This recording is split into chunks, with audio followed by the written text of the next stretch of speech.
नाम के दो लालची भाई थे। दोनों तीतलपुर में रहा करते थे। दोनों भाइयों के पास 30 एकड़ जमीन थी। दोनों ने 15-15 एकड़ जमीन अपने नाम की थी। हर साल खेती करते और मुनाफा खूब मजे से खर्च करते। मुनाफे के लिए वो खेत में काम करने वाले दिहाड़ी मजदूरों को भी नहीं बख्शते। खेतों में बुआई का समय आ गया था। मुनाफे के लिए दोनों ने सोचा, दीपू सोचो, जो फसल हमें 4 महीने में मिल रही है, ये हमें 2 महीने में ही मिलने लगे तो कितना मजा आएगा ना। हम साल में 6 बार खेती कर पाएंगे। लेकिन ऐसा होगा कैसे? ऐसी कौन सी तरकीब है जिससे हमारा खेत इतना उपजाऊ हो जाए? इसके लिए हमें सरपंच जी के पास जाना होगा। वो इस चीज का उपाय जरूर जानते होंगे। तो देर किस बात की, चलिए सरपंच जी के पास। मुनाफा अगर पूरे गांव का होगा तो और अच्छी बात हो जाएगी। दोनों भाई मंगलू और दीपू मुनाफे के चक्कर में सरपंच जी के यहाँ अपनी तरकीब लेकर जाते हैं। सरपंच जी कहाँ हैं आप? हमें आपसे कुछ जरूरी बात करनी है। अरे मंगलू और दीपू, तुम दोनों आज दोनों भाई यहाँ आ गए।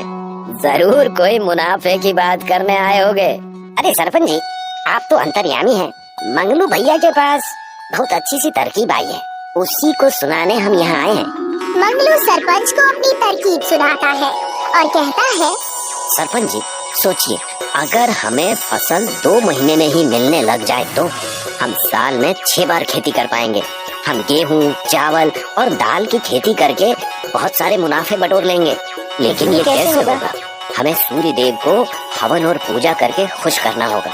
जितनी रोशनी हमारे खेतों को मिलेगी, उतनी हमारी फसल उपजाऊ होगी। हम उन्हें प्रसन्न करेंगे और हमारी बातें जरूर मानी जाएंगी। मैं हवन का इंतजाम आज से ही कर देता हूँ। कल सुबह से पूजा हम शुरू कर देंगे। दीपू, मंगलू और सरपंच ने मिलकर हवन करना शुरू किया। पूरे 1 दिन तक हवन चला और सूर्य देव प्रसन्न होकर उनके सामने उपस्थित हो गए।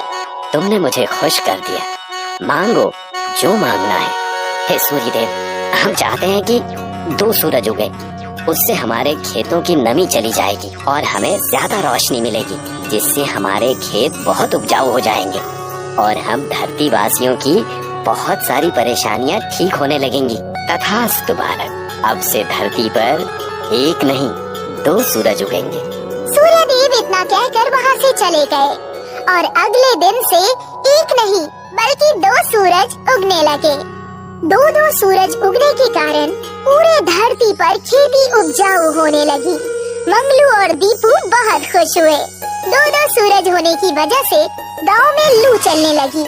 आसमान से मानो आग का गोला गिर रहा हो, इतनी गर्मी होने लगी। खेतों में फसल कटने का समय आ गया। 2 महीने में ही सारे खेत फसल से बाहर हो गए। इस बार हमें पिछली बार से ज्यादा मुनाफा होगा। ये 2-2 सूरज उगने के कारण होगा। हर बार मेरी तरकीब काम आती है। भैया, लेकिन हमें और लोगों को गर्मी भी बहुत लग रही है।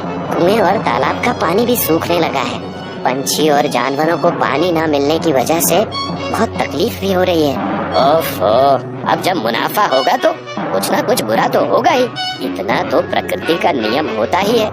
सोचो, अगर 3 सूरज उगे तो हमारी फसल 1 महीने में ही तैयार हो जाएगी और मुनाफा 3 गुना ज्यादा होगा। लेकिन ऐसा कैसे होगा? आप फिर से हवन करके सूर्य देव को बुलाएंगे? ऐसा मत कीजिए, हम पहले से मुसीबत में पड़ रहे हैं और मुसीबत मत बढ़ाइए। तुमसे तो बात करना ही बेकार है। चलो हट जाओ रास्ते से। मंगलू वहाँ से चला जाता है और अकेले ही हवन करना शुरू कर देता है। वो पूरे 3 दिन तक हवन करता है। तीसरे दिन सूर्य देव प्रकट हो जाते हैं। तुम्हें क्या चाहिए पुत्र? मैं तुम्हारी भक्ति से खुश हो गया। मांगो जो मांगना है। क्या आप धरती पर 3 सूरज उगा देंगे? इससे हम धरती वासियों का और मुनाफा और मदद होगी। सारी परेशानी खत्म हो जाएगी। तथास्तु बालक, अब से मैं 3 बार उगूंगा। धरती लोक पर 3 सूरज नजर आएंगे। दूसरे ही दिन 3 सूरज दिखने लगता है। लोगों का गर्मी के कारण बुरा हाल हो गया। पूरे गांव वाले मंगलू और दीपू से परेशान हो गए। 3-3 सूरज की वजह से मानो आग की बारिश होने लगी। लोग परेशान होने लगे। नदी और तालाब का पानी सूखने लगा। सारे बर्फ पिघलने लगे। ज्यादा गर्मी होने की वजह से लोग घर पर ही रहने लगे। बाहर परिंदा भी नजर नहीं आता था। मंगलू भैया, मुझे पता है ये सब आग का ही किया धरा है। देखिए पूरी धरती कैसे परेशान हो रही है, और आप हैं कि यहाँ बैठे हैं। बहुत बड़ा अनर्थ कर दिया है आपने। कौन सा अनर्थ? फसल का मुनाफा तुम्हें भी तो हुआ, तुम क्यों इतना चिढ़ रहे हो? अगर इतनी गर्मी रही तो हमारा पूरा खेत बंजर हो जाएगा। ज्यादा गर्मी के कारण अकाल पड़ जाएगा। इतना कहकर दीपू सरपंच जी के पास चला गया और कहने लगा, सरपंच जी, मंगलू भैया से बहुत बड़ा अनर्थ हुआ है, लोग मर जाएंगे। हमें इसका कुछ उपाय निकालना होगा, वरना पूरी धरती का सर्वनाश हो जाएगा।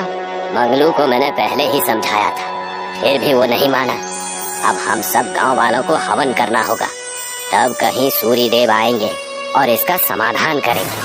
सरपंच जी ने पूरे गांव को जमा किया और हवन के बारे में समझाया और कहा, हम सबको एकजुट होकर सूर्य देव को खुश करना होगा। अरे मंगलू के मुनाफे के चक्कर में हमारे जीवन का घाटा हमें नजर आ रहा है। सरपंच जी, बात बिल्कुल सही है। हमें इस चीज का नुकसान और नहीं सहना।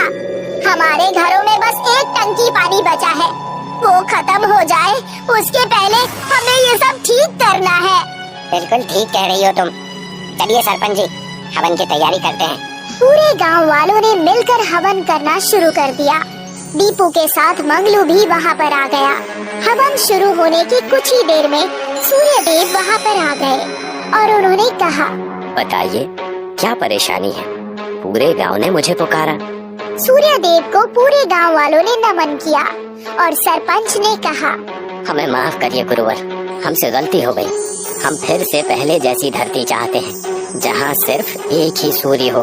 मंगलू अभी नादान है, मुनाफे के लालच में कई चीजों का सौदा कर बैठा। अवश्य मैं ये बात स्वीकार करूंगा, लेकिन एक शर्त पर। कैसी शर्त? कैसी शर्त? अब से कोई भी ऐसा दोबारा नहीं करेगा, ना लालच में आकर, ना किसी मोह माया में फंसकर। मैं मंगलू को माफ कर दूंगा और सब पहले जैसा कर दूंगा। हमें ये बात मंजूर है सूर्य देवता, हम आइंदा कभी ऐसा नहीं होने देंगे। सूर्य देव ने मंगलू को माफ कर दिया। फिर से लोग खुशी से जीने लगे, पंछी उड़ने लगे, जानवरों का चहल पहल शुरू हो गया, हरियाली आ गई। मंगलू और दीपू ने कसम खाई कि दोबारा लालच कभी नहीं करेंगे। पूरा गांव खुशी खुशी रहने लगा। वीडियो अच्छा लगे तो चैनल को लाइक और सब्सक्राइब जरूर करें।